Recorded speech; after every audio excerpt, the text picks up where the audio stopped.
मेरी उम्र 31 साल हो गई थी और अभी तक कुंवारी थी। मेरे जज्बात अरूज पर थे। मैं अपनी जवानी के हाथों बहुत मजबूर थी। लेकिन अजीब बात थी, अब्बा मेरी शादी के नाम से बहुत डरते थे। जब कोई रिश्ता आता तो मेरे अब्बा नुक्स निकाल देते। अब तो मैं बहुत मोटी होती जा रही थी। हर कोई मुझे देखकर यही बात कहता कि मैं शादीशुदा हूँ। जब रात को सोती तो ऐसा महसूस होता जैसे कि मेरे जिस्म के साथ छेड़छाड़ कर रहा है। सुबह उठकर मुझे अपने जिस्म से अजीब तरह की गंदी बू आ रही होती और मुझे हर रोज़ सर्दी में नहाना पड़ता। उस रात मुझे ऐसा महसूस हुआ कि जैसे कोई मेरे दोनों। मेरी उम्र 31 साल होना थी। इस वजह से मैं बहुत परेशान थी क्योंकि अभी तक मेरी शादी ना हुई थी। मेरे साथ वाली सभी लड़कियों की शादियां तय पा चुकी थीं और जिनकी शादियां ना हुई थीं वो मुझसे कम उम्र भी थीं और उनकी मंगनी तय पा चुकी थी। मैं अभी तक घर में कुंवारी बैठी थी। अम्मा अब्बा को मेरे बारे में फ़िक्र तो थी, मगर अब्बा इस बारे में बहुत लापरवाह वाक़या हुआ था। एक दिन अब्बा के घर से जाने के बाद खाला हमारे घर आई। उन्होंने अम्मा से कोई बात कही और अम्मा ने मुझे किचन में खाना बनाने भेज दिया। मैं समझ गई थी कि कोई बात तो है जिसका मुझसे राज रखा जा रहा है। मैं किचन में चाय बनाते हुए अम्मा और खाला की बातें सुन रही थी। तब खाला ने अम्मा को बताया कि वो एक अमीर करीब घराने के लड़के का रिश्ता लेकर आई है। अम्मी ये बात सुनते ही खुश हो गई, लेकिन जैसे ही खाला ने ये बताया कि वो लड़का हमारे ही खानदान का है तो अम्मी का चेहरा बुझ कर रह गया। क्या हुआ? क्या तो खुश नहीं हुई? खुश तो हूँ, मगर उसके अब्बा से पूछना पड़ेगा। ये क्या बात हुई? क्या वो खानदान में रिश्ता नहीं करना चाहते? खाला ने हैरत भरे लहजे में पूछा था। मैं नहीं जानती सबीन, लेकिन उन्होंने रट लगा रखी है कि वो अपनी बेटी की शादी खानदान में नहीं करेंगे, वरना उनके लिए बदनामी का बायस बनेगी। मैं कुछ समझी नहीं। खाला ने राजदारी से अम्मा के नज़दीक होते हुए कहा, देखो, हो सकता है कि भाईजान इसका रिश्ता किसी और से करना चाहते हों और तुम्हारे डर से बता भी ना रहे हों। तुम उनसे पूछ कर देखो, वरना बच्ची की उम्र तो निकलती जा रही है, बाद में कुछ हाथ ना आएगा। बेहतर है कि अभी इस रिश्ते के लिए हाँ कर दो। खाला ये कहकर चली गई। उसके बाद अम्मा ने मुझे सारी तफसील बताई और बोली, तेरा बाप इस रिश्ते के लिए नहीं मानेगा। लड़का तो अमीर कबीर है, उसकी लाखों करोड़ों की जायदाद है। मुझे नहीं लगता तुम्हें दोबारा ऐसा रिश्ता मिलेगा। वहाँ तो ये कहकर खामोश हो गई, मगर मेरे दिल में खुलबुली सी मच गई क्योंकि मैं किसी भी शख्स से शादी करके अब अपना घर बसाना चाहती थी। जबकि अम्मा ने साफ कह दिया कि अब्बा इनकार कर देगा। और फिर वही हुआ। शाम के 8 बजे जब अब्बा घर आए, खाना खाने के बाद अम्मा ने उनके सामने बैठकर इस रिश्ते की रवां बयान कर दी और साथ ही ये भी कहा कि मैं इस रिश्ते के लिए हाँ कहना चाहती हूँ। अम्मा की बात सुनते ही अब्बा जैसे भड़क उठे, चारपाई से उठकर खड़े हो गए और ऊंची आवाज़ में अम्मा को डांटने लगे। तू जानती नहीं तेरी बेटी में नुक्स है, इसे खानदान में नहीं ब्याह सकते। मेरी बात समझ क्यों नहीं आती? अम्मा अब्बा की बात सुनकर मैं सहम गई थी।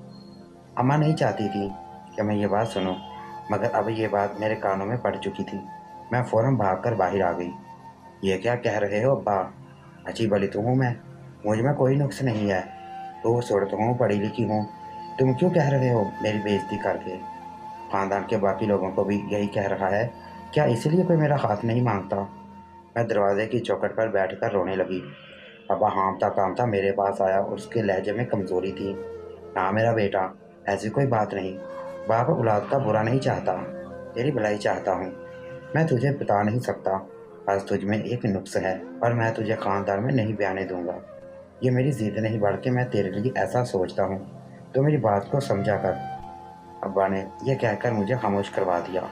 उनका हाँफता काँपता लहजा देखकर मुझे में हिम्मत नहीं हुई कि मैं उनसे किसी भी किस्म की वजाहत तलब करूँ।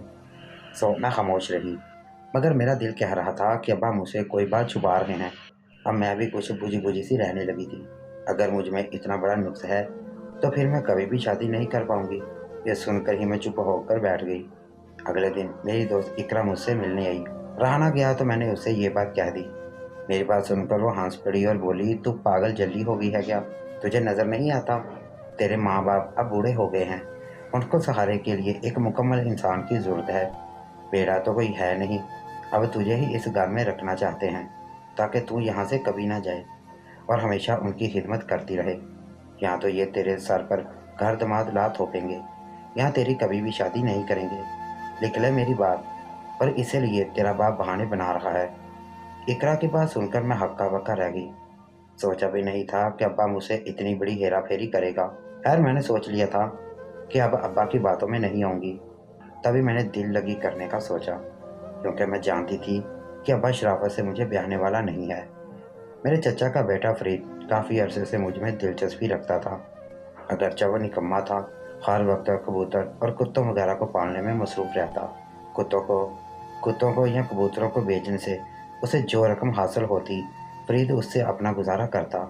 मगर मुझे इस बात की कोई परवाह नहीं, क्योंकि वो 27 साल का कड़क जवान था और मेरी उम्र 30 साल हो चुकी थी। बालों में सफ़ेदी उतर रही थी। मैंने सोचा फरीद भी इतना बुरा नहीं है, अच्छा खासा है, शक्ल सूरत भी माकूल है। रिज़्क तो अल्लाह देता है, अगर उसने चाहा तो कमा ही लेगा। यही सोचकर मैंने फरीद के इशारों का जवाब मुस्बत तरीके से देना शुरू कर दिया। फरीद तो पहले ही मुझ पर लट्टू था। एक दो बार मुस्कुराने से वो तो मेरा दीवाना ही हो गया। अब हम तन्हाई में मुलाकातें करने लगे। फरीद ने मुझसे मोहब्बत भरा भरपूर इजहार किया और कहने लगा, मैं तुमसे शादी करना चाहता हूँ, तुझे अपनाना चाहता हूँ, तो एक बार मेरी हो जा, फिर मैं ताया अब्बू को खुद समझा दूंगा कि वो तेरे बारे में ऐसी बातें मत बोलें। मैं तुझे कभी छोड़कर नहीं जाऊंगा। अब मैं अपनी माँ से कहता हूँ कि वो तेरे लिए तेरे अब्बा से बात करे। मैं भी खुश हो गई, क्योंकि फरीद घर का लड़का था। मेरे ख्याल में अब्बा इस बारे में इनकार नहीं कर सकते, क्योंकि फरीद को सभी जानते थे और फरीद अच्छा खासा फर्माबरदार शरीफ लड़का था। बस उसकी बुरी आदत थी कि वो कबूतर वगैरह पालने में ज़्यादा दिलचस्पी लेता था और कोई काम काज नहीं करता। फरीद ने मुझसे वादा किया था कि शादी के बाद वो मुझे घर बिठा कर ही खिलाएगा, खानदान की बाकी औरतों की तरह मुझे घर से बाहर पैसे कमाने के लिए ज़लील व रुसवा नहीं होने देगा। मैंने फरीद की बातों में आकर अब्बा के भी कान में ये बात डाल दी थी, मगर उन्होंने किसी किस्म के रद्द-ए-अमल का इजहार नहीं किया। मैं समझी कि अब्बा राज़ी हैं। मुकर्रर दिन पर फरीद ने मुझे बताया कि आज चची तुम्हारे घर तुम्हारा रिश्ता मांगने आएंगी। मगर उसी दिन शाम को चची भड़कती हुई मेरे घर पहुंची। उनके और अब्बा के बीच में न जाने क्या बात हो रही थी, क्योंकि ये दोनों कमरा बंद करके अंदर कोई बातचीत कर रहे थे। अब्बा की आवाज़ कमज़ोर सी थी, जबकि चची चीख रही थी। इस सब मामले में मैं बहुत शर्मिंदा हुई, क्योंकि फरीद ने मुझसे कहा था कि चची मेरा रिश्ता मांगने आएंगी, जबकि चची तो लड़ाई झगड़ा करने, अब्बा को बुरा भला कहने और मुझे बद किरदार कहने इस घर में आई थी, और वो अब्बा को बुरा भला कहकर घर से चली गई, जबकि हम उनका मुंह देखते रह गए। फरीद ने भी अपनी माँ से इस बात की तवक्का नहीं की थी। वो भी बहुत सख्त परेशान हुआ और मेरी तो शर्मिंदगी का बुरा हाल था। उनके जाने के बाद अबू ने मुझे पीटना शुरू कर दिया। मनहोर, तुझे यही मिली थी, इसका बेटा तुझे नजर आया था, शादी के लिए देखती नहीं, उम्र में वो तुझसे 3 साल छोटा है। उसकी माँ मुझे कितने ताने देकर गई है, ये तो सोच भी नहीं सकती। इसके और हमारे बीच जो मामलात हैं उनको हमारे बीच ही रहने दे। तो क्यों ऐसी बातें करती है बेटी, जिससे तेरे बाप का दिल दुखे? खुदा के लिए बाज आ जा। अब्बा की ये बातें सुनकर मैं बहुत परेशान हुई, लेकिन इकरा की बातें मेरे जहन में गर्दिश कर रही थी।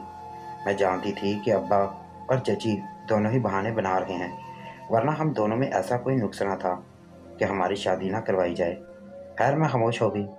अब की बार मैंने फरीद को भी बता दिया कि यूँ हमारे घर में हमारी शादी नहीं होने वाली।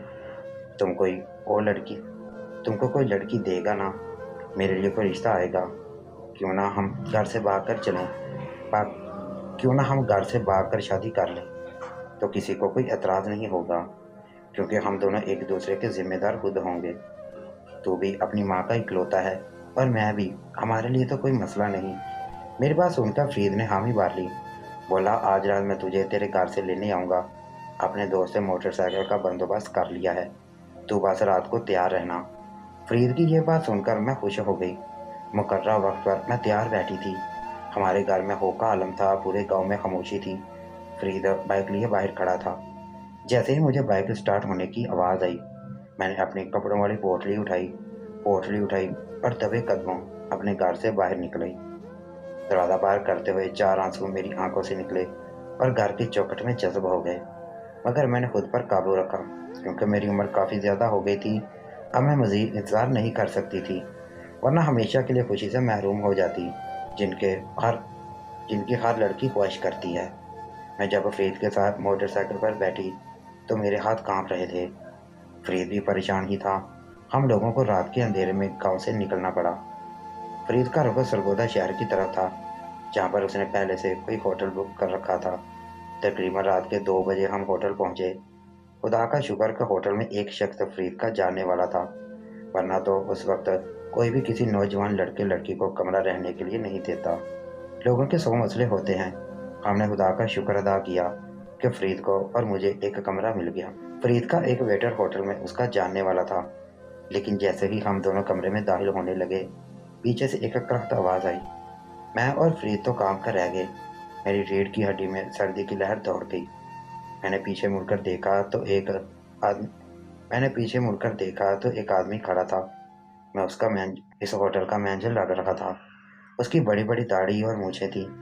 मुझे तो उसे देखकर ही खौफ आने लगा। तुम दोनों मियाँ बीवी हो? जी हाँ, मैंने हाँफते हुए जवाब दिया। निकाहनामा कहाँ है? उसने हम दोनों को सर से पाँव तक घूरा। जी वो हमारा निकाहनामा तो घर रह गया है, हम दोनों घर से भाग कर आए हैं। उसने हमारी बात पर यकीन नहीं किया।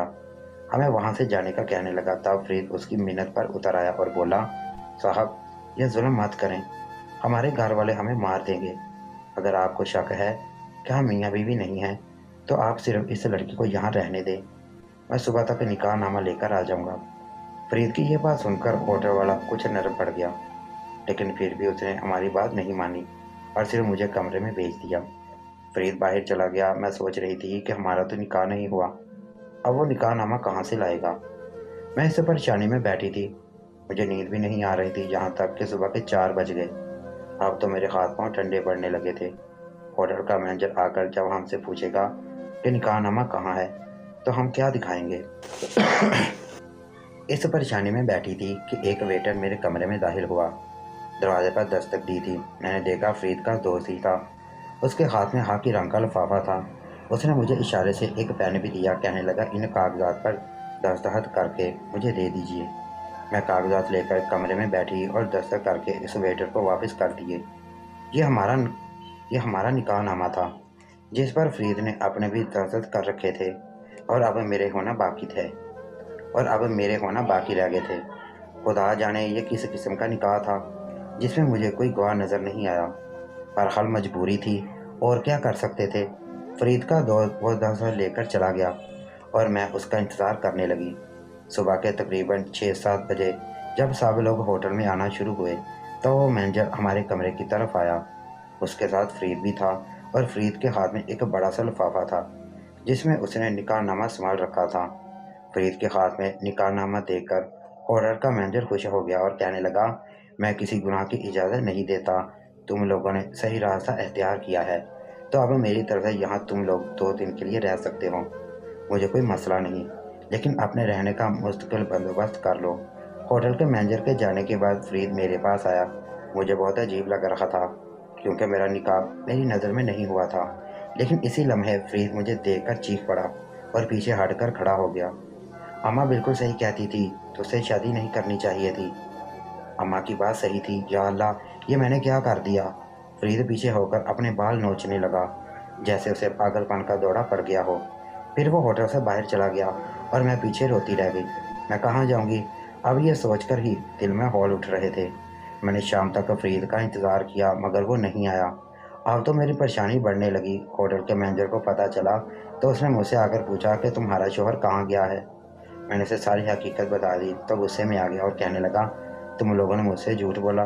तुम और तो ज़ात ना होती तो मैं तुम्हें सज़ा देता। तुम भी झूठी तुम भी झूठ में बराबर की शरीक रही हो। मगर मैं अब तुम्हारी मदद करूँगा, तुम्हें तुम्हारे घर पहुँचाऊँगा। हो सकता है तुम्हारे घर वाले तुम्हें हो सकता है तुम्हारे घर वाले तुम्हें कबूल कर लें। तुमने जो किया है अच्छा नहीं था। होटल का मैनेजर शरीफ इंसान था। उसने एक बार फिर मेरी मदद की। मेरे अब्बा से रब्ता किया और उन्हें बताया कि आपकी बेटी फ़लाँ होटल में ठहरी है, आकर इसे ले जाइए। अब्बा ने पहले तो मुझे खूब बुरा भला कहा, लेकिन वो बाप थे, मुझसे मोहब्बत करते थे।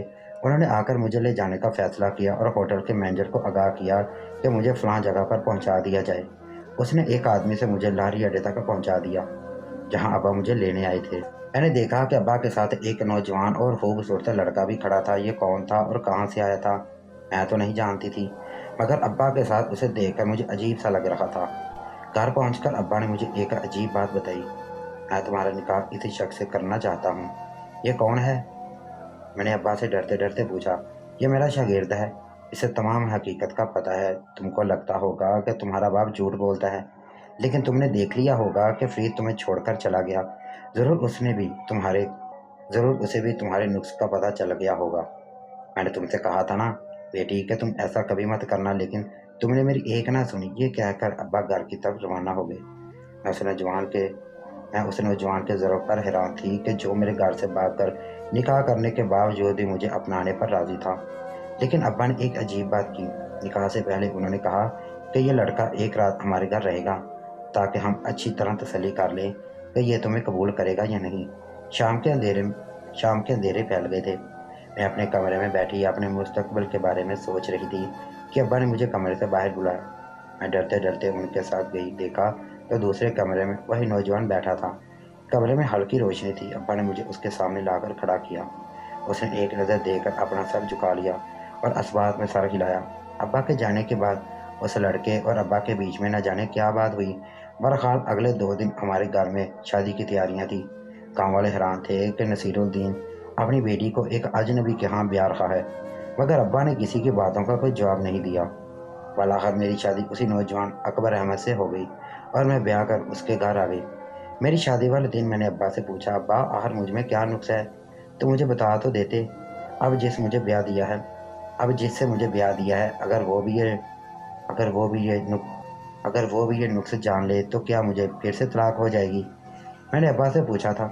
نہیں میری بیٹی، یہ نوجوان مختلف ہے گاؤں والوں سے۔ اس کے خیالات و نظریات الگ ہیں۔